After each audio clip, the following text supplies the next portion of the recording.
Fill out your brackets now for the 2030 Lunar Cup. Luxembourg continues to pave the way for Europe lunar efforts as Lunar Outpost and iSpace Europe have received multiple contract awards to deliver by 2030 and 2029 respectively. Not to be left out of AST Space Mobile's convertible note raise, MDA announced their intent to raise 600 million Canadian on an unsecured senior note due in 2033. York Space is the first to deliver on their second batch of PWSA Tranche 1 satellites as part of the T1 transportation layer, providing 21 additional satellites to the effort, bringing the total number of functional assets to 42. Welcome to this week's episode of the Space Times Podcast. As always, I'm Paul Mayer, here with Harrison Lambert. Excited to share this week's space industry updates with you. We hope you enjoy the episode. Subscribe to our newsletter if you want the written breakdown of our episodes emailed to your inbox every Monday morning. Drop us a comment on our LinkedIn or Blue Sky with anything you enjoyed or would like to see. And as always, listen weekly on Spotify, Apple Podcasts, YouTube, Substack, or wherever you're receiving this signal. This week's main topics include rockets, infrastructure, and the moon, including our typical business moves and tech advances. To start things off with rockets, we have huge news coming out of SpaceX. Starship 13 was pretty successful. Was not a full-blown success. They can't do this over and over again yet, but this is the first time that Starship has softly touched down. Again, they touched down the ocean. The next time they're going to attempt to catch it with the tower like they do with Booster. Although with this launch, Booster missed its target due to some engine problems again, like with last launch, but we've seen them catch Booster before, so it wasn't like they needed to prove that again. We just need to get to the point where they're catching both, and that's when we're fully operational. But the Starship, touchdown was kind of the headliner here. Last time when Starship touched down the ocean, it was a bit hard. It blew up, so a little rough. But this time it actually touched down and then tipped over without breaking up. It caught on fire for a little bit before the ocean seemed to extinguish it, and then it just kind of floated there peacefully as the drones and cameras flew overhead to capture some data on the thermal tiles to see how they held up through that atmosphere, which, from my point of view, it looked like they held up pretty well. There were some scorch marks, which is to be expected. They had this really cool white striping pattern on it that seemed to appear wherever there were kind of dings or notches out of the tiles that seemed to probably catch some airflow in there. Really cool footage to see there. The other thing from this mission that kind of got buried under the headline of Starship itself was that this is the first time Starship has deployed functional satellites. It deployed 20 Starlink V3s, which is the next generation Starlink satellites capable of 1 terabit per second downlink rate, which is about 4 times as high as they can currently do with the V2 minis. That is a huge step up. That is on the scale that Geocom satellites can do at a much higher cost. But Starlink, even though it's a newer version, much cheaper to produce. This is what they'll be flying for the next set of constellation satellites. Really impressive to see them, moving along on both fronts. Although these satellites did deorbit along with the rocket, as the rocket wasn't really injecting into an orbit, more just following its parabolic trajectory. Deployment of Starlink's V3 represents a really sizable step function in their capabilities. To your point, you're now getting effectively a geo capability, a GeoBird quality product at a LeoBird price point, which previously has always been quote unquote impossible. That's always been the trade-off, is that you're only going to be able to get 70% of the capability of Geo, but you're going to be able to get that 70% capability at a 10% price point. So this represents a really meaningful improvement and change in the broader ecosystem as a whole. Yeah, definitely. Also helping out the launch ecosystem is the National Space Security Launch Organization out of the United States Space Force, increasing their funding. So the NSSL buys launches for national security missions. These are top secret satellites for the government. It was a huge boon to SpaceX in the early days in getting funding, as these are multi-billion-dollar contracts. Although Blue Origin has also been contracted for some of these. I believe the count is up to 9 companies as of last week. So ULA is one of them. Blue Origin ULA have often handed their NSSL contracts over to SpaceX because of the delays in their launch capabilities. But this funding is interesting because it brings the funding for flexible launch vehicles from $5.6 billion up to $17 billion. So a huge $11.4 billion jump in funding. That's more than double of what they're already investing. This brings the total budget up to $30 billion, the other $13.7 billion being for heavy launch vehicles. So that really only includes SpaceX Falcon 9 Heavy, the Starship, New Glenn, and ULA's Vulcan, I believe, is counted as a heavy launch, although Delta might be the one they're considering there. But the flexible launch vehicle is kind of the more interesting one here because it's the one getting the increase in funding. And I think it's coming at a time where this is really needed. A couple of weeks ago, we talked about them adding Relativity and Impulse Space to the list of suppliers that they can buy launch vehicles from. That's right. Other ones being like Stoke and Rocket Lab. So basically all the big launch vehicle providers can take a chunk of this money, and having more money there to kind of accelerate those efforts are going to be key to kind of closing this launch bottleneck that we're seeing manifest with Falcon 9 stopping their rideshare missions, and ultimately pivoting towards their heavy launch capability out of Starship. So, I think this is also coming off a lot of pressure from China. They have something like 14 active launch companies being heavily funded to kind of match Falcon 9's capabilities.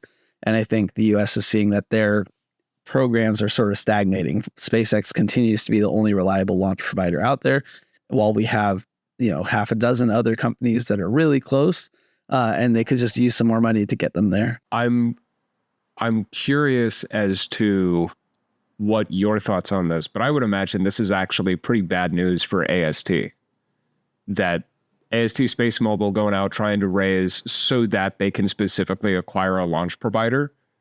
I'd imagine the price point just went up almost across the board, given that the $5 billion just tripled overnight, and that there's now just an absolute war chest of funding available for all of these launch providers to help sort of bridge that gap and get them there. Yeah, it certainly dampens the likelihood that they're going to buy Relativity or Stoke Space. That's a lot of money to be going their way. That's only going to boost their valuation.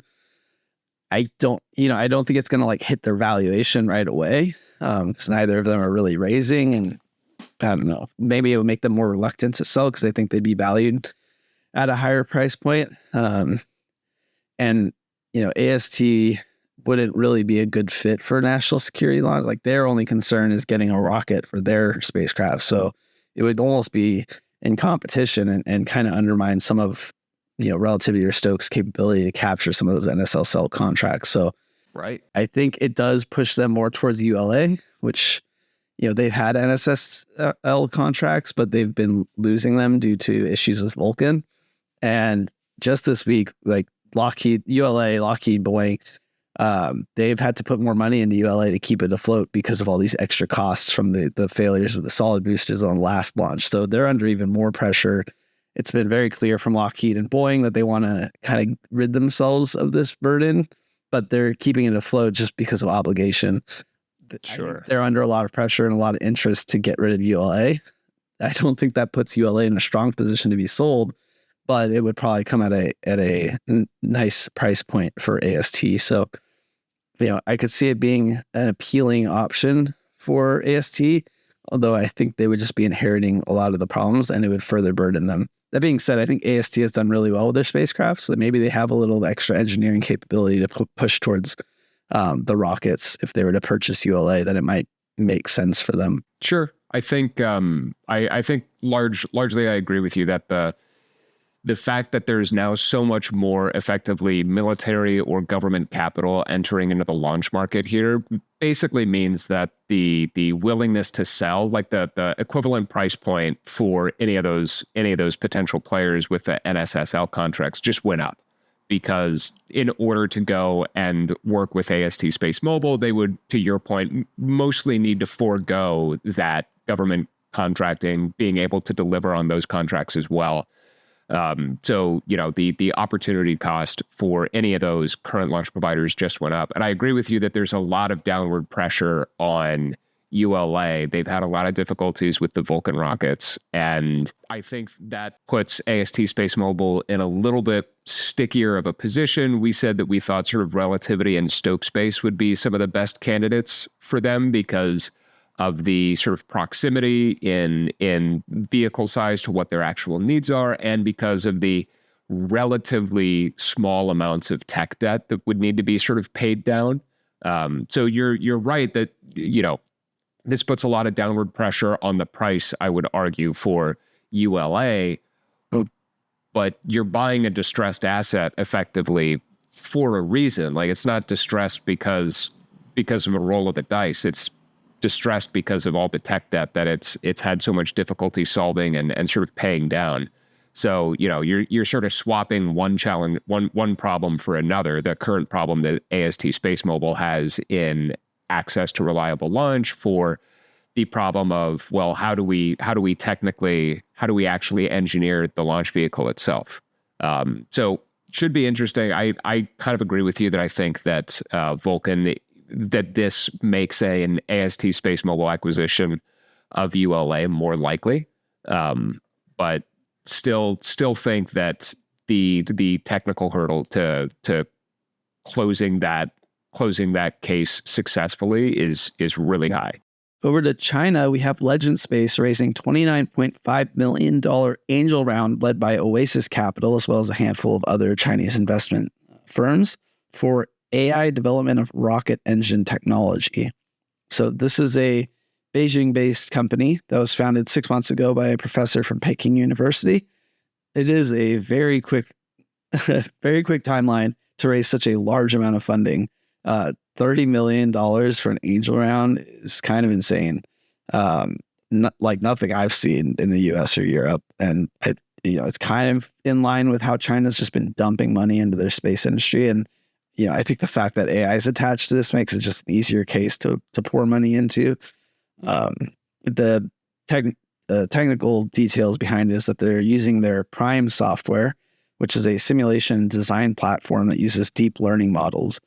The deep learning models are built based off of real test firings of liquid rocket engines. So they're using, this money not only to develop their Prime software, but also to buy liquid rocket engines and fire them and test them.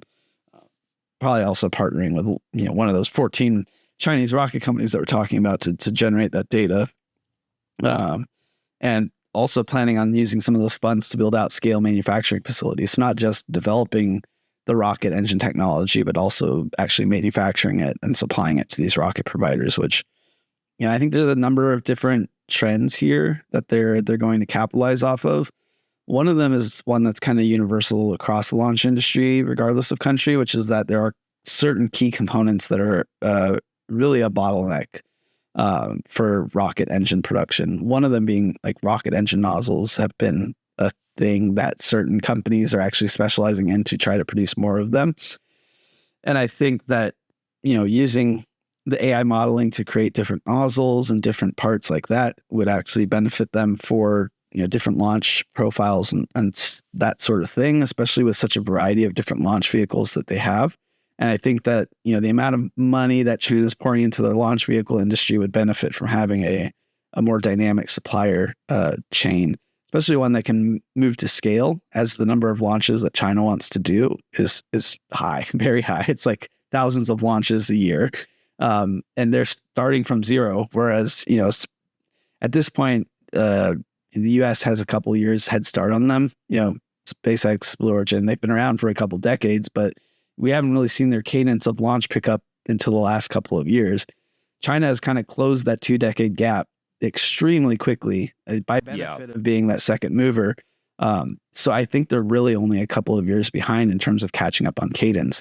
And I think that's what they're dumping their money into, is they're just, if we can get a bunch of companies building rockets, it doesn't really matter what their differentiating features are. We just have more production facilities available to keep providing rockets to launch stuff. And I think Legend Space would really capitalize upon that trend by developing this AI. And I think, as they're getting integrated at this stage, where a lot of these rockets are being built and developed and launched, they can get all that data, train their models, and then help push China forward, like ahead of US and European launch capabilities pretty quickly. And, I think China also has a huge strength in AI models, especially deep learning models. We have like DeepSeek out of China. I'm not as plugged into the AI industry as the space industry, but I've heard a lot about like Chinese models and deep learning models having strong advantages over the US and having this more open source sort of ecosystem that allows them to move faster. And I think this will benefit, Legend Space as they start to work with all these different rocket companies to develop their model but further and provide that as an offering. What strikes me most about all of this is that effectively, so Legend Space is building like 3 or 4 companies in one, right? They're developing their own simulation software that is going to purportedly drastically reduce the capital cost of actually developing new rockets because, hey, you don't have to actually blow anything up to figure out what works and what doesn't work. You can just test everything on the computer and know that it's going to be super accurate and high fidelity. That on its own, Herculean effort, huge company, huge effort, gigantic business swing in and of itself. In addition to that, they're also providing a lot of testing services, and they're trying to specifically build out the database that they need to effectively underpin those models. That is also a huge business just in and of itself. The model themselves and the data set necessary to train, those are big enough businesses on their own to be completely separate companies. In addition to that, they're also now building and testing hardware themselves. So they're talking about using this $30 million, $29.5 million to fund all 3 of these efforts simultaneously and acquiring a huge database of additional launch flight vehicles and testing capabilities while also building out and training their models while simultaneously building, testing, and scaling manufacturing for liquid launch rockets as well. So there are a lot of potential points of failure here. There's a lot that can go wrong because they're taking such a sort of broad approach to this because they're doing so many things. I would argue that the Chinese investment efforts have been much less returns focused than they have been capabilities focused, which is the biggest reason that China has been such an effective second mover in the launch segment and in space overall, that they're not trying to return a profit. They're trying to rapidly ascend the capabilities ladder. And to your point, they've done an astounding job of closing that gap. With about a 20-year head start, China has brought that down and closed that gap by an order of magnitude. And the whole AI development of aerospace technology has kind of been a growing trend. I mean, probably predictably with the growth of AI and SpaceX merging XAI into a rocket company. But it's playing out a lot on the infrastructure side of things as well. We've got companies in the US like Proteus Space, like Oligo Space. Europe has companies like Enduro Space. Talks to companies like Navier that are doing AI modeling, and Flow that are doing AI for systems engineering. So the AI kind of popping up all over the place. But the trend of AI developing hardware has been pretty interesting. We have another company that we'll be talking to next week, actually hosting on the podcast, which is called VXB Aerospace. They're out of Australia, and they're using generative AI to develop parts for aerospace applications. So they just raised a $4 million seed led by Dauntless Ventures. And they're, like I said, using a generative AI to model physics, materials, cost, and manufacturability. This is to generate, the designs for hardware. I think this is a interesting approach. Apart from like a deep learning model, using generative AI is more of a newer trend. And it's interesting in the case that AI is not really anything new for developing new parts. Like we were doing it back when we started in aerospace like a decade ago. We were using genetic optimization algorithms to do like structural parts, and it created very like organic shapes out of just block masses to optimize for mass against structural rigidity.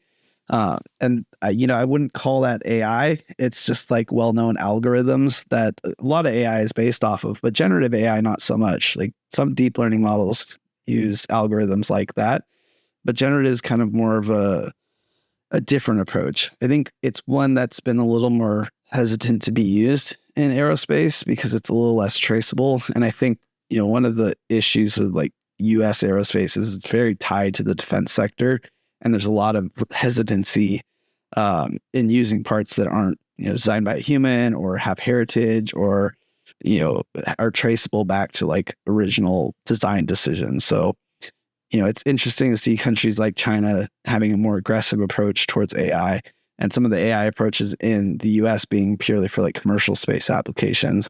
And now seeing, countries like Australia, who has a pretty quickly growing aerospace sector, although very small still, kind of looking at this technology as well to help accelerate their efforts.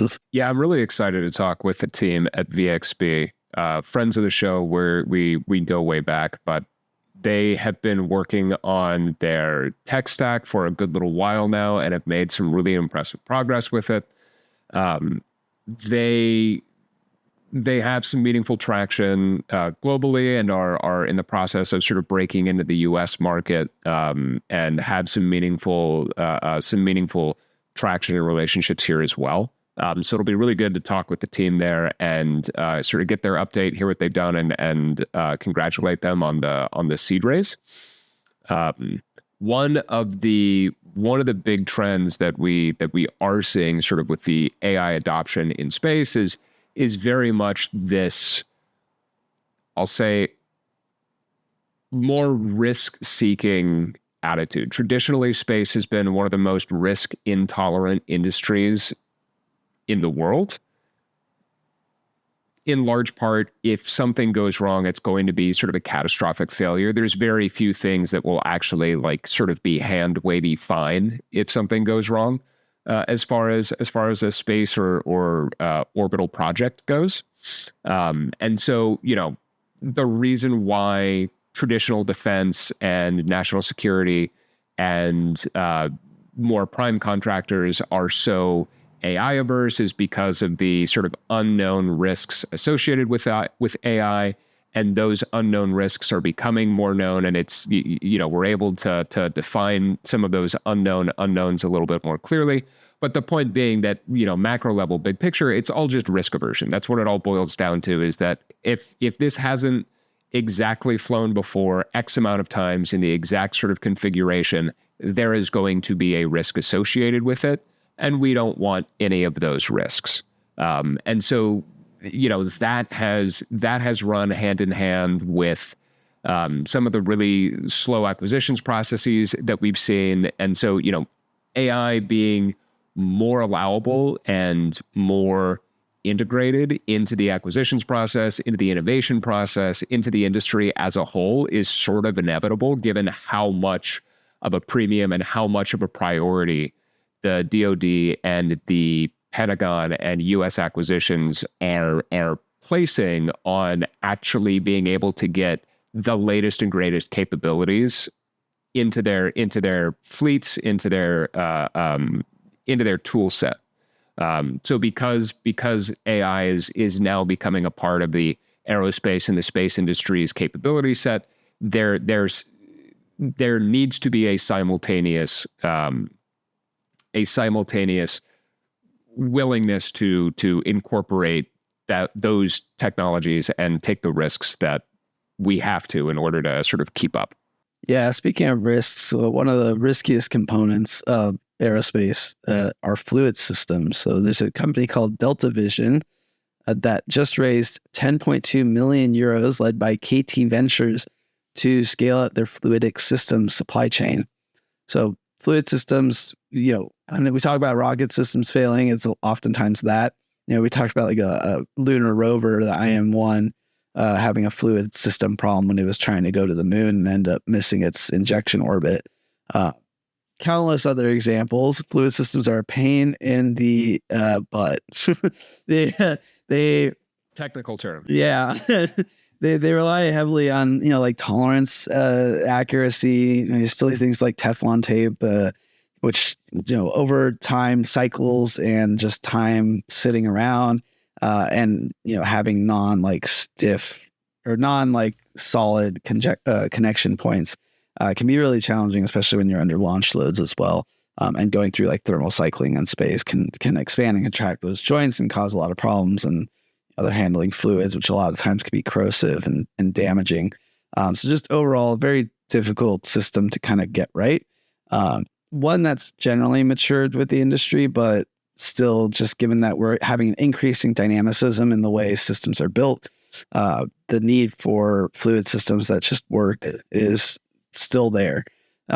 They are building systems that are, clearly working. They have 60 customers.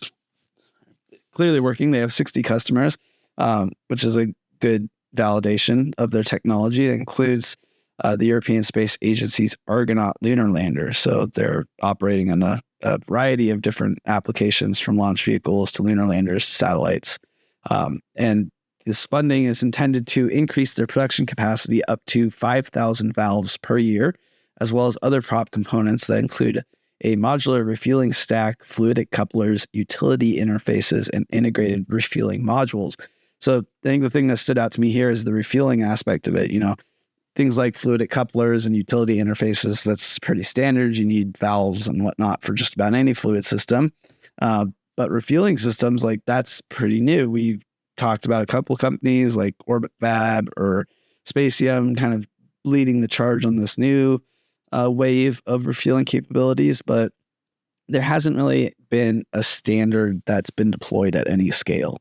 I think we're going to talk about it in a bit, but like Northrop Grumman's mission robotic vehicle, the MRV, just launched, and it has a refueling adapter on it. So one of the first to actually fly like a refuelable satellite that's intended to refuel other satellites. So we are at the very front line of refueling capability in space. And I think that it's good to see another company like Delta Vision that has some heritage behind them building traditional refueling systems, now putting some of their money behind, the traditional experience building regular fluid systems, now putting some of their money behind refueling systems, as the demand for that should increase, hopefully soon. One of the most common causes of failure for launch vehicles and orbital vehicles of any sort is the fluidic system. Fundamentally, it is a valve.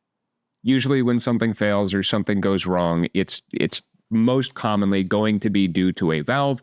These valves have razor thin margins and tolerances for success, and the operating windows for these valves are similarly very minute and incredibly over-engineered. Seeing Delta Vision get the funding necessary to scale up their manufacturing and take their high-quality products more broadly to market is great, because this is a problem. It's one of the higher failure rate problems in the industry, and so having meaningful improvement in it is going to help everybody throughout. But I would agree with you that the fact that they're specifically calling out more, I'll say, the refueling stack and integrated refueling modules, that is actually novel. Most everything else that we've seen, most everything else that we're working with is stuff that is already, I'm not going to say commoditized, but it's already problems that are for the most part solved from a technical perspective. And it boils down to executing on the manufacturing. It boils down to actually building the things with the correct tolerances so that you're not off by the 3 or 4 microns that make or break the functioning of the component. Them working on specific systems that are optimized and designed for these new RPO missions, refueling missions that are, as of yet, for the most part, novel, that is pretty exciting as well. Yeah. And as I mentioned, like, Northrop just launched their mission robotic vehicle this week. So this is a variant of their mission extension vehicle that hasn't flown since 2020. So, Northrop's been working on this vehicle for a long time. It's a large kind of geocom sized satellite that can go up to other satellites and attach what are called mission extension pods. Although it can also do other activities with its robotic arms, like, inspection and repair. Those robotic arms are provided by DARPA. They're the robotics payloads. It's a pair of robotics arms with some pretty unique actuators on the ends of them that are able to grapple satellites that weren't originally designed to be handled. And the mission extension pods are meant to kind of be a bolt-on, what they call jetpack for a satellite. So, they're not going up to a satellite necessarily and refueling it, although, their intention is to do that sometime in the future, although it does require, kind of forward-thinking design in some of these satellites, like having a refueling port, like we just talked about. But in this case, they can attach this small, basically attached satellite onto the satellite that they're servicing. The designs I've seen usually have a probe that kind of inserts up through the thruster and then inflates something into the combustion chamber to kind of lock on. And that's how it attaches. So it basically extends just behind the thruster, the main thruster. So, the design is relatively just an extension. It's not like changing your moments of inertia or thrust profiles or anything like that. But this is very much, looking at the current state of things and who can currently be serviced by this vehicle. Having a refueling port on the MRV means that it could be refueled in the future. It could be reloaded. The MEP pods can be reloaded. Right now it carries 3, but it has missions to attach all 3 of those. So once those are placed, then effectively the MRV is dead on orbit. But with this refueling port and the ability to replace those MEPs means that this MRV could theoretically continue operating forever. I think this is a really unique approach to kind of on-orbit refueling and servicing. A lot of the companies that you talk to are usually talking about just refueling, but that does require a lot of cooperation between space operators, which it's going to take years to happen. Even once they do come to an agreement on what that standard look like, I think this puts Northrop Grumman a bit ahead, and uniquely so, because I think they were way ahead back in 2020. They're flying in like 2018 to 2020, so they were way ahead. And it was right around the time that I was working on Restore L at SSL, which was the Restore Landsat, later OSAM. It got defunded around that 2020 timeline because there just wasn't that demand for the infrastructure. And I think that's the same thing that stopped the MEV from continuing to fly. So I see this return to flight as a strong signal that we are now entering the stage that refueling is being taken seriously.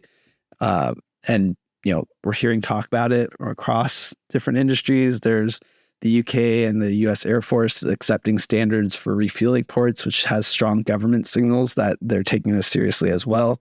China is pursuing this as well, which I think puts pressure on the West to develop this technology for more persistent on-orbit capability. So definitely, hope the MRV mission goes well. I hope it's a strong signal that, the on-orbit persistent infrastructure layer is finally arriving. Yeah, I absolutely love this mission from Northrop Grumman. I think it's fascinating and fabulous. And, I'm very impressed that Northrop Grumman took as much time as they did in how they wanted to actually attach their pods to the vehicles, as opposed to just sort of slapping the lunchbox any old where on the satellite and then providing thrust in that capacity, specifically seeking out and attaching to the existing thrusters to maintain the same sort of structural integrity and to maintain the same physical properties, or as close to the same mass properties of the satellite. Like that's great. There are so many times that you can expect to see somebody's on paper sort of solve this problem, and their solution is to just slap a thruster on the on the north panel or on the west panel of the satellite, and then as soon as that thruster goes off, rip half the panel off with them as they go. Or like, there's a lot of ways that this can very foreseeably go wrong, but it's great to see how much effort Northrop has put into this. And you're absolutely right. It was almost 10 years ago that they started working on this technology, and they've been basically leading ever since. To your point, the market simply wasn't there. So Restore L, which we both worked on in various capacities, that wound up effectively getting mothballed just because the commercial market wasn't ready for the capability yet. But over the last decade, things have changed, and we're rapidly approaching a stage where this type of service and this type of capability will be meaningfully available. I think it really interesting that this is, to your point, it can theoretically function indefinitely, but it was planned to operate, if I'm not mistaken here, for about 10 years in GEO specifically. So GEO continues to not be dead, but is very different. It's going from, launching vehicles. Yeah. We're never going to let GEO die. Refuses to die. Another trend that's been increasing in, space infrastructure is space-to-space power transfer. We talked about it last week when Pulse got $40 million from the United States Space Force to develop this technology. And there's other companies like Starcatcher that are working on this as well as a dozen other space-based solar power companies that are intending to beam that power to Earth. But this use case of space-to-space power transmission has kind of an interesting growth as of recent.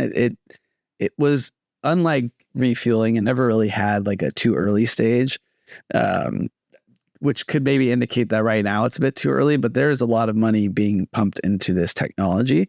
Just this week, we saw Oris Space raise €5 million for their space-to-space power transfer technology. So this is a Turin, Italy-based company.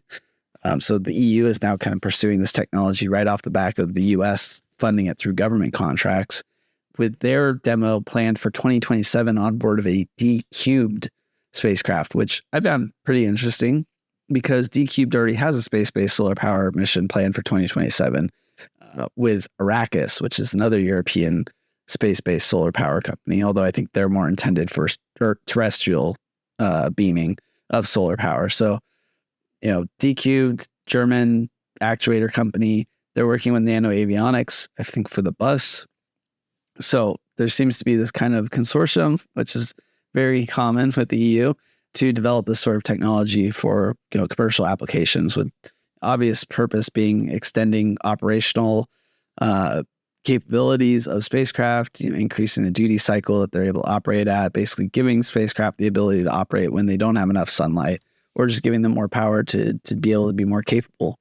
Right now, they're testing this with drones. They've been able to beam power up to 100 meters. So there is some dual use implications there. But the clear stated goal is that they want to use this for augmenting spacecraft capabilities. Yeah, I think the prospect of being able to meaningfully transfer power on orbit it's going to open a lot of different mission architectures when you're able to effectively allocate, swap outside of power towards more payload. And as the power needs for missions continue to expand rapidly, this is going to go from being something that is an ambitious technological feature to something that is core and required basically in any and all satellites being able to have access to an auxiliary power system or an auxiliary or off-site or off vehicle power plant or power station. Lastly, for infrastructure, we have York Space delivering 21 additional satellites for their second wave of assets for PWSA, that's Proliferated Warfighter Space Architecture Tier 1 Transport Layer. So this brings their total count on orbit to 42 operational deployed assets. This is the first company that's been awarded, PWSA T1TL contracts to deploy their second plane of spacecraft. This is, impressive that they're kind of leading the way on this. We've talked, I think, just last week about L3 and Sierra getting additional contracts off the back of their already awarded contracts. So, I think it's a good sign that York is able to manufacture at scale and actually execute and deploy. Keeping pace and keeping up with the contracts is a good sign, as that's not always a given with some of these defense contractors. So, it does seem to be leading to other good business for York. They have a total of 55 spacecraft on orbit. They are operating 3 different constellations and doing that all simultaneously. So not only are they doing, this transport layer, which is communications, but they're also doing things like tracking and targeting. So they've got visual systems as well for space situational awareness, air moving target indicators, ground moving target indicators. Obviously, they've got their data network with this transport layer, and they've got custody and targeting for tracking objects. So, they're building out largely around this defense need for, missile tracking and communication targeting capabilities. But, we've seen that they're able to leverage that for other commercial use cases as well. And I think that's, benefiting them with so many satellites on orbit. It's a pretty impressive fleet. Yeah, York Space has done a great job of executing and delivering this year. They made both, they acquired a couple of different companies. They acquired Celestial and Allspace this year, and I believe they acquired Atlas operations roughly this time last year. So York Space has similarly been executing on their own vertical integration play here, and it's great to see that they've been able to do so while still leading the way in actual delivery of assets and vehicles to the Tranche 1 transportation layer. So congratulations to the team. They're doing a great job. Moving on to the moon, we've got a couple of sizable announcements to talk about today.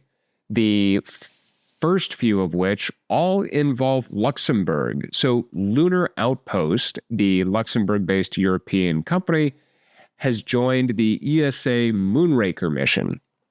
Now, in this mission, I believe Pierce Brosnan winds up shooting lasers on the International Space Station. I could be getting my entities mixed up there, but yeah, I think this one's GoldenEye.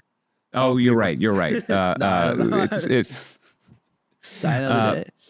But so the Moonraker mission will be led by German company NewView, and Lunar Outpost is going to be contributing to the LiDAR lunar mapping mission.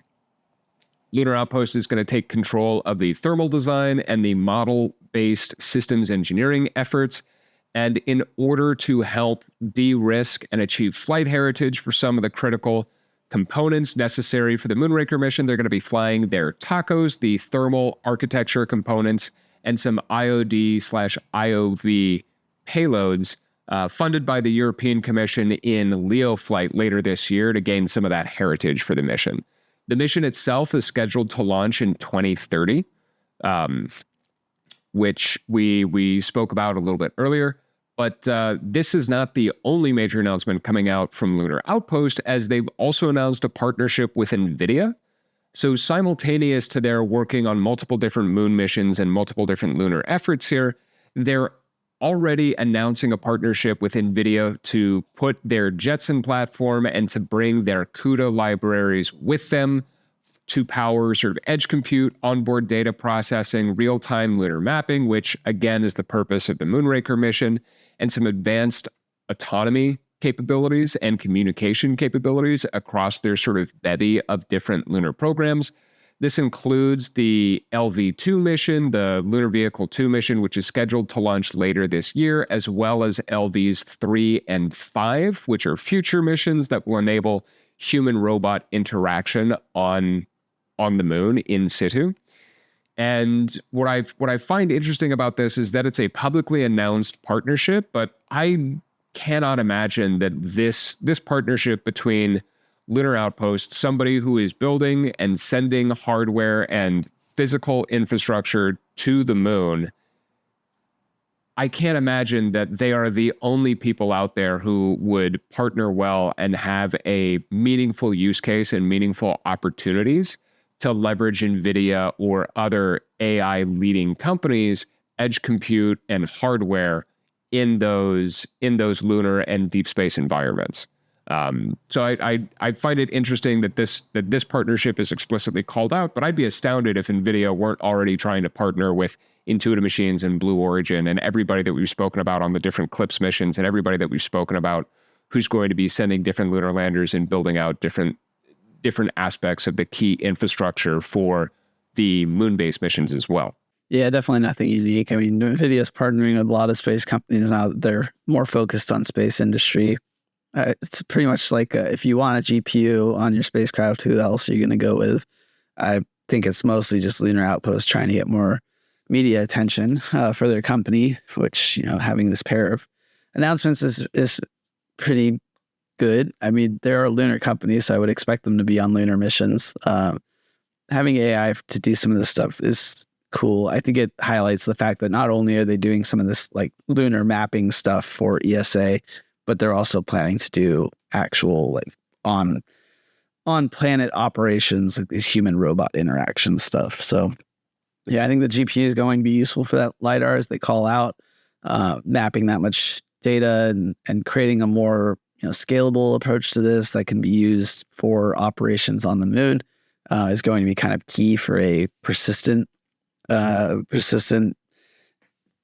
habitation of the moon. I do think it's kind of interesting because it's kind of redundant to a lot of the stuff the U.S. is doing, but it is very in trend with the European Union trying to separate itself from the United States. So, Lunar Outpost is one of the leading lunar companies, a small lunar startup, although they've gotten quite a bit of funding to pursue all of this. So it's good to see them on another European moon mission.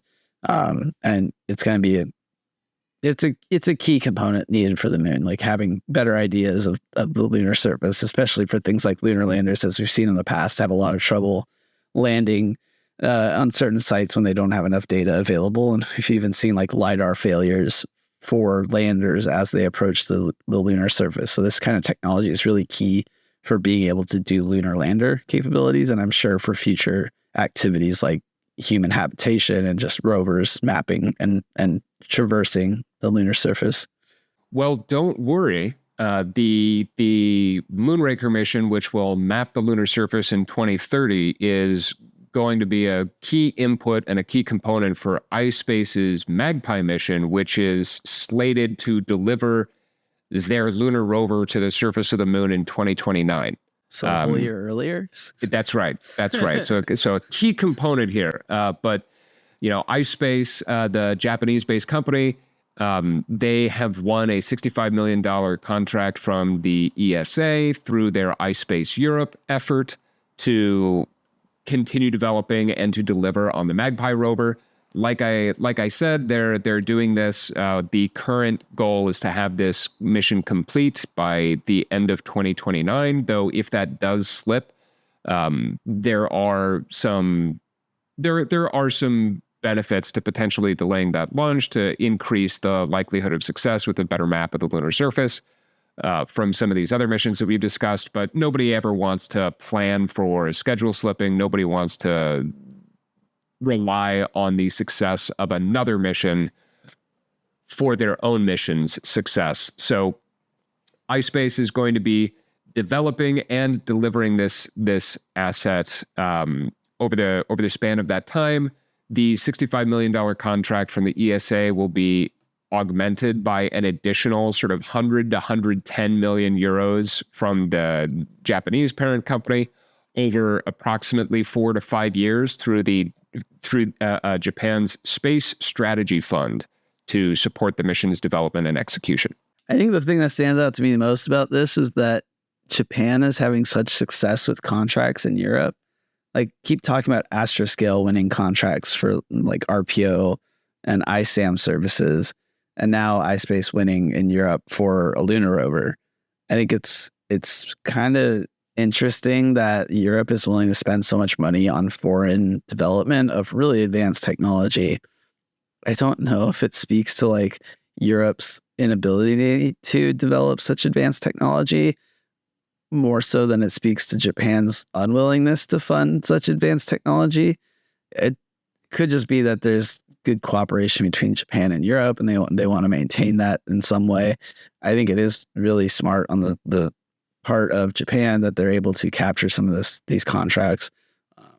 Like both Astroscale and iSpace have been really good at that. iSpace has contracts for lunar rovers through NASA as well, so they are hedging their bets around the world as to who's going to get them to the moon first. But certainly a great endorsement of their capabilities if everybody wants their rovers before they've really proven out that they're able to do anything with them. Finally, for some of the moon projects that we get to talk about this week, NASA has announced a multitude, roughly 40 different technical projects from about 36 different companies that are focused on developing solutions to enable the capabilities needed for future Martian and lunar projects. The key solution areas that they were focusing on with this annual bucket of announcements were power generation, in-space logistics, and dust mitigation. So there are some pretty clear guidelines as to where NASA sees the major challenges with developing and building out and executing on the moon base and future potential Martian missions are. This comes in conjunction with several billion in cumulative funding that we've seen towards both lunar and Martian missions over the next several years. So NASA is very much sort of putting their money where their mouth is in all of these efforts as well. I mean, I think it's a good announcement that they're highlighting the need for this capability. Like, there have been spurts of it in the past, but to kind of announce them all together, as in they have like they're identifying this as a core need for lunar habitation, and that they are actually working with this large number of partners and projects to be developing. Like, that highlights the size and scale of this problem, and that there's a lot of companies working on it, because I don't know of that many outside of like the traditional lunar rover and lander companies. There's very few that focus purely on the space power aspect of things. Like, there's Volta Space Technologies that wants to do space solar power for the moon. And there's like Yank Technologies, which we talked about last December. They're doing like wireless charging pads for rovers because dust is a problem when you want to like plug something in. So I think those two on their own kind of highlighted, some interesting problems that probably aren't thought about too much. But, like, once you get closer to actually deploying something, you have to think about all these little problems. And it's good to have companies that are thinking about this ahead of time. Obviously you have big companies like Lockheed doing this. And like I said, I'm sure a lot of the big rover and lander companies like Blue Origin or Firefly are thinking about this as well. But, it's also cool that Moonprint Solutions hadn't heard about, or developing protective covers, which is like really niche kind of thing, but, it's necessary. And then you have companies like Calmaris that are, good at RPO and aren't really looking at the moon, but can kind of expand to the moon, which is obviously a trend we've seen with a lot of companies. They're just like, if we could do it on the Earth, why can't we do it on the moon? And we're seeing that more and more with the lunar funding kind of environment maturing. There's a lot of space companies that have previously only focused on the Earth now expanding to cover the moon as well. Yeah, this announcement is it's part of the ACO program, the Announcement of Collaboration Opportunity, which has been around for a little while within NASA, and it's generally speaking more of a signaling thing than it is of an actual funding opportunity, because a lot of the funds that have come directly from this have been relatively small sums, because they're working with much sort of more nascent companies in a lot of these different solutions. But I agree with you that I think the sort of bigger picture, more instructive takeaway here is what NASA has identified as like, hey, these are the big picture. These are the bigger problems that we need a bunch of different shots on goal at solving. Moving on to the lightning round for the week, Poland has committed almost 750 million to Iris Squared. This commitment will fund nearly 10% of Europe's constellation, and it's going to include 6 MEO satellites and 6 LEO satellites that will function as a Polish constellation within the broader constellation itself. Part of this commitment will also involve a satellite gateway, effectively a ground station to be built in Warsaw to connect these satellites directly into Poland's government fiber optic network. And this announcement is more or less coming out at the same time that Poland has signed MOUs with both SES and Eutelsat, both of whom are leading the Iris Squared constellation itself. So really big swing from Poland. One of the things that we've sort of openly questioned is whether them investing so much money into a communal effort is something that they're actually going to see a return on. And it certainly looks like from the nature of this particular agreement that they are getting a very explicit sort of return on that investment. And what's notable here is that a lot of this funding, a lot of where they're actually getting the 750 is coming from roughly a $60 billion national recovery plan, which was part of sort of the EU's post-COVID recovery efforts. So Poland is very clearly prioritizing space, both from a security and from a national interest perspective. I still question why they're spending so much money on Europe. Like, the only read I can get from it is like they want to be considered more in European space activity. Like, they have a growing space capability that's been very impressive for the size and relevancy of their country.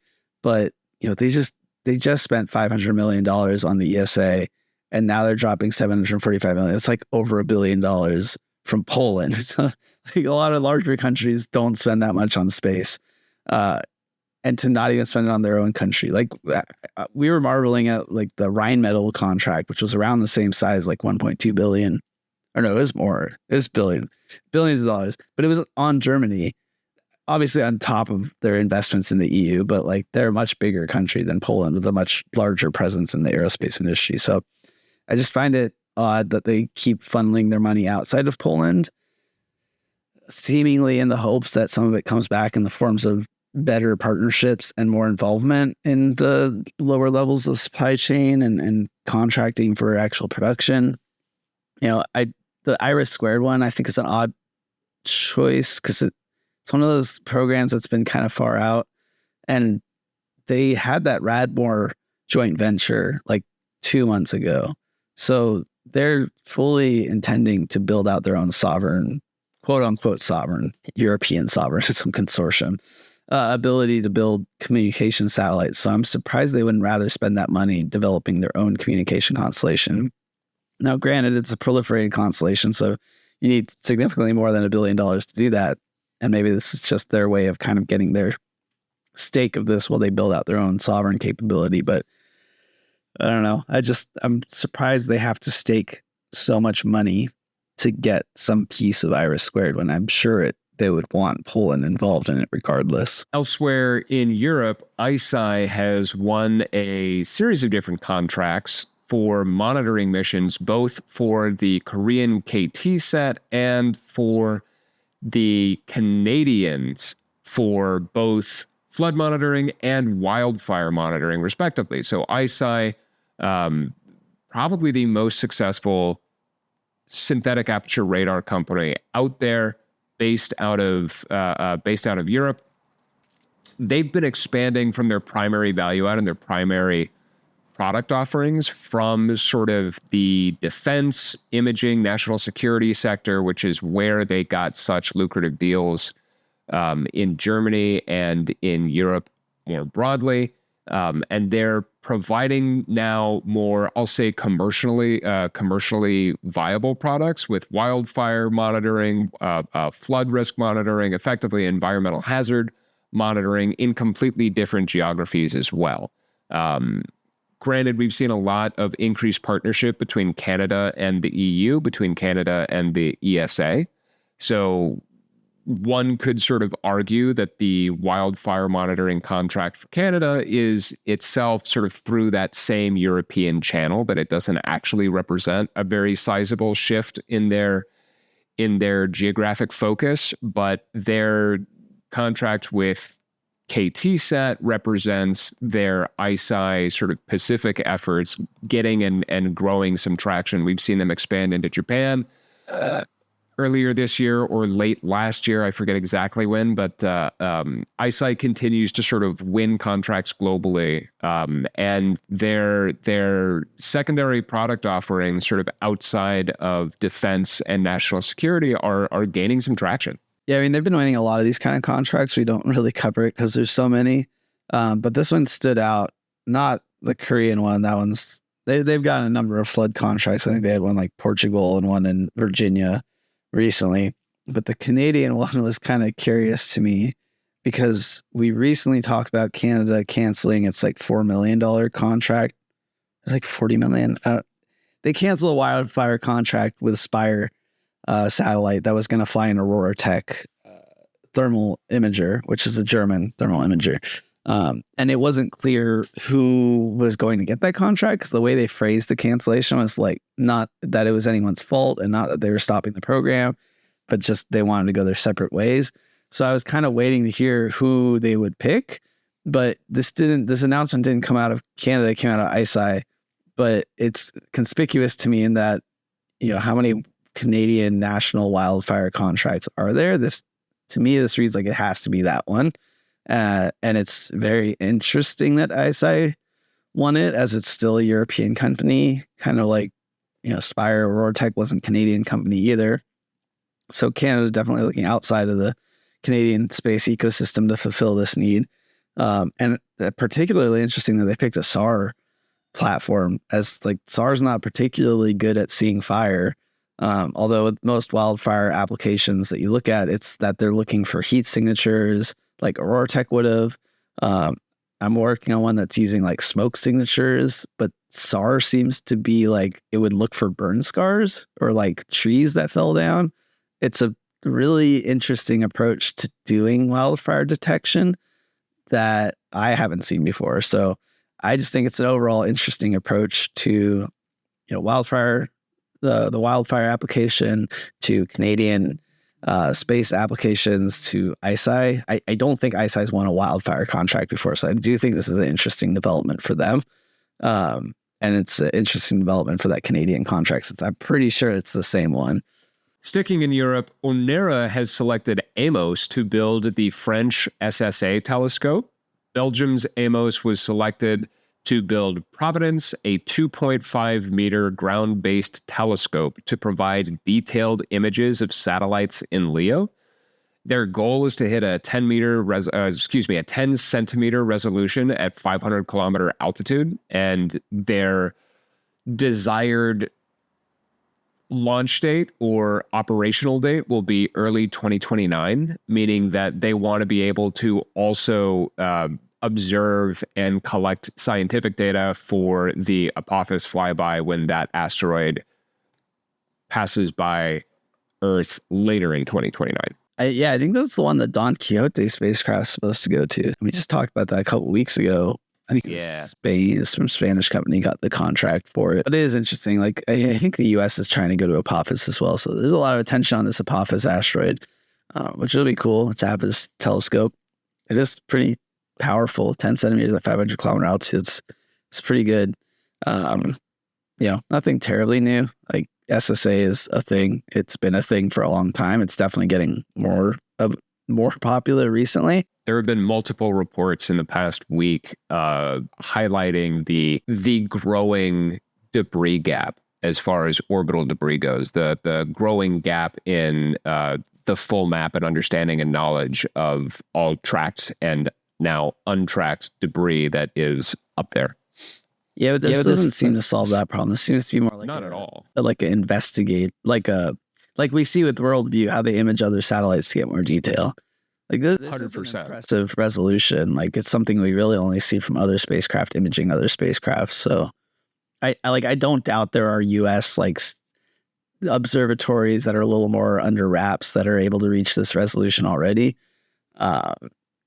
So I don't think it's anything new. I think it is a large investment by Europe to develop a capability that will be very useful for space defense applications. And sure. I would expect to see more of these built. I mean, 10 centimeters, that's 3 inches. Yeah, like 0.01 miles. That sounds right. Yeah. Karman Space and Defense has acquired Walker Precision. Walker Precision is a Glasgow-based company specializing in manufacturing capabilities, advanced materials design, and is being acquired by the U.S.-based Karman Space and Defense for a total consideration of roughly $94 million. Karman has explicitly stated that the purpose of this acquisition is to grow their markets beyond the US and break into the European market. So whether or not buying a company that is not part of the EU gets them access to the EU market remains to be seen. But it's a bold strategy, Cotton. We'll have to see how it plays out. Pretty rare type of acquisition. I don't think we've seen a whole lot of people trying to grab like advanced material design. There have been a few companies that are getting funded for it, but I haven't seen many people acquire it. Like, I think we had the Aero Systems acquisition earlier in the year. And then there was like Phantom Space acquiring thermal management solutions or something. So, it reads like what you said. I think it's a way for them to enter another market. They're probably picking up the customers that Advanced Materials Design already has. Speaking of MBA, they have announced the plan for a $600 million senior unsecured note offering with a due date of 2033. So the senior note is going to be used to help fund part of the Blue Canyon Technologies acquisition. and they're being offered through a syndicate of RBC, BMO, and Scotiabank. I think this is fascinating for a couple of different reasons, mostly because the acquisitions of BCT and CLS were stated that they would largely be conducted through debt. So it's a little bit unclear whether or not this is going to be in addition to some of the debt that they're taking on, or whether this is effectively the debt that they are taking on explicitly to execute that. Their planned sort of leverage ratio was going to be in the neighborhood of like 3, between 2 and 4. So we'll split the difference and call it 3. But they were looking at a leverage ratio right around there, based on their planned acquisitions. And so the big sort of question that I would ask if we had the CEO of MDA on the phone with us is whether or not this secured note is intended to, if you treat that the unsecured note as debt, whether or not that changes their target sort of leverage ratio at all. Lots of similarities to their acquisitions of Digital Globe and Space Systems Aral from 2016, 2017. And, one of the challenges was that back in the day, we sort of broke our debt covenant because the industry contracted out from under us a little bit. And so revenues didn't grow in the way we anticipated. So I would be curious to see what sort of the current debt covenant and debt ratios look like within the company, and hear how this unsecured note winds up changing that, because it is a senior unsecured note, so it will be actually senior to some of the other potential debt vehicles that are out there. Yeah, I feel like they're counting a lot on being able to continue collecting the revenue that Blue Canyon has. Like the stated intention was to enter the market, which usually to me means they're anticipating wins on future contracts, which like a 33 year timeline, that's probably long enough for them to actually close some meaningful contracts and pay off this debt. But 6 years. Yeah, I can't imagine they want to wait that long to pay it off. Like I would think they'd want to pay it off in revenue earlier, because unsecured, I'm sure that the interest rate on that is not pleasant. I think I saw either 6.5% or 7.5%. Yeah, that's not that. I wouldn't want to pay that much on $600 million. Yeah, I'm just that's around the price tag that they stated for both of them. So I have a feeling they're going to like split it between the two and pay the rest out of cash or equity. And I also feel like they're not going to be acquiring any more companies anytime soon. Like, I wasn't sure if this was going to kick off a spree, but it seems like having acquired this debt means that they're kind of done for now. Because whatever debt they try to raise next is going to be a very unfavorable with this on their books. So,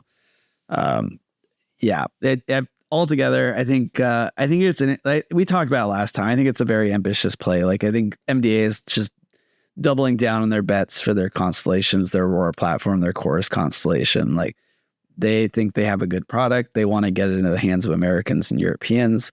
And this is their way to do it. It's to buy companies that do give them some additional capability, but for the most part, just give them a foothold in other markets. And I think it makes sense. Like, the Canadian market for aerospace is growing, but it is relatively small. And I think it's a faster way for them to grow, to expand outside. And they definitely have the flight heritage and the knowledge and the capability to do this. And while I agree with you, like, the SSL partnership was not great, I don't think it like hurt them too much. It just wasn't the best move for them. So yeah, I think they continue to be excellent in robotics, excellent in communications, both of which are key to future space endeavors, both, terrestrial communications constellations like Chorus, as well as lunar, efforts that are growing, and in space assembly manufacturing efforts that are growing, like with the MRV and all these lunar contracts. I think they're really poised to capitalize on a lot of that. But as we saw in this episode today, like, all the lunar contracts are coming out of Europe and the US. And so I think MDA just wants to be able to take a cut of that. Speaking of, MDA was selected for Europe's Argonaut lunar lander mission. They're going to provide 2 flight units for their Leia LiDAR sensors for Argonaut's first mission to the moon. And to the points that we were just discussing, they are clearly aiming for the moon and clearly have recognized that that path will take them through either Europe, the US, or both. And they're continuing to execute on it. So congrats to MDA. The sticking the landing after these acquisitions is going to be very difficult, but it is doable. So I'm excited to see them continue to succeed. I mean, it looks like it's already paying off. Like the CLS thing is more of like a space situational awareness company, but I could definitely see how like imagery intelligence is useful in combination for like these kind of applications. So much like we talked about with Lunar Outpost, like they're partnering with NVIDIA to do the processing of their LiDAR system. So I could definitely see something similar with MDA building the LiDAR hardware, but having somebody like CLS help them with the processing, much like we saw with Firefly and Space NG.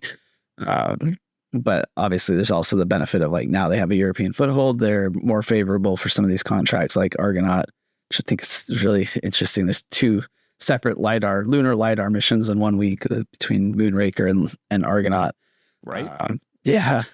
It's good. One of them went to a European company, but granted, this is just the LiDAR system, so it's not like they're building the whole lander. Although I could potentially see this expanding. I think they were part of SSL is part of Max or MDA when they were bidding on the European CLPS, or sorry, the US CLPS contract, that one we were competing with like Blue Origin and Dynetics and whatnot. So they've definitely been working on lunar efforts for a while.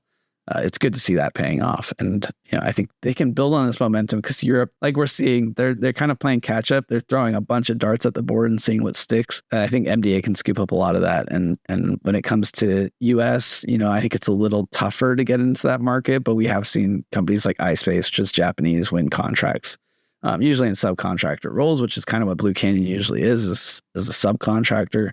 And much like here where they're doing the LiDAR hardware, they could provide hardware through Blue Canyon to some of their customer relationships there and get, some money from those contracts in the US as well. On to the tech advances this week. We have a really cool one. The DARPA Pinpoint is a driftless IMU that they are developing. So inertial measurement unit, IMU, typically these are micro electromechanical devices that are used to measure like angular and linear acceleration of spacecraft. They're critical for attitude determination control and guidance navigation control, but they're usually used in conjunction with absolute measurement devices, things like star trackers and GPS. The reason being is that IMUs drift over time almost immediately, like within a couple of seconds, they'll start drifting out of sync, and you need an absolute measurement to kind of sync it back to a reference frame that you're measuring in. This is interesting for a couple of reasons. The fact that they can build a driftless IMU, or they're endeavoring to build a driftless IMU, has huge implications for everything, not just space. I mean, like robotics, missiles, cars, logistics, just everything. And they're talking about building like a Rubik's Cube sized driftless IMU. So it doesn't fit in everything, but for critical hardware, this could be a real game changer. The second kind of component here is like GPS denied environments have been an increasing concern as of recent. It was popping up a lot with like contested zones where there's, conflicts going on where people are using GPS jammers on the ground. But we've recently, seen reports that Russia are flying GPS jammers on satellites. So there's just overall an increase in GPS jamming. We've seen a number of ways to kind of get around that. There's U.S. defense satellites that have higher power signals, so they can just overcome the jammers. They can do frequency hopping, so they can kind of get around the jammers.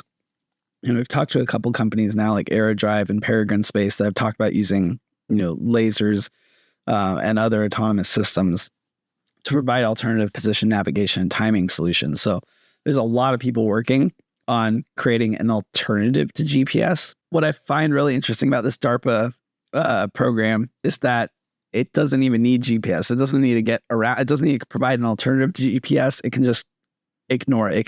It can operate without it. So the way they're doing this is a little unclear, as it's pretty early into its development, and this is more like a request for partnership to kind of mature this technology and deploy it.